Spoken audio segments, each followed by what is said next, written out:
Here I've got OnePlus 60 and let me show you how to wipe cache partition on the following device. So at first you have to switch off your OnePlus, just tap on power key and hold it for a while and tap on power off.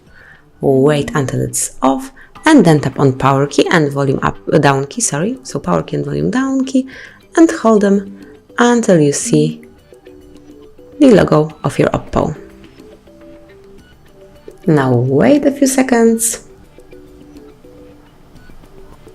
And here select the language that you would like to have, so in my case it's English. And here you have the first option, which is wipe data and cache. So if you truly want to do it, just click on it.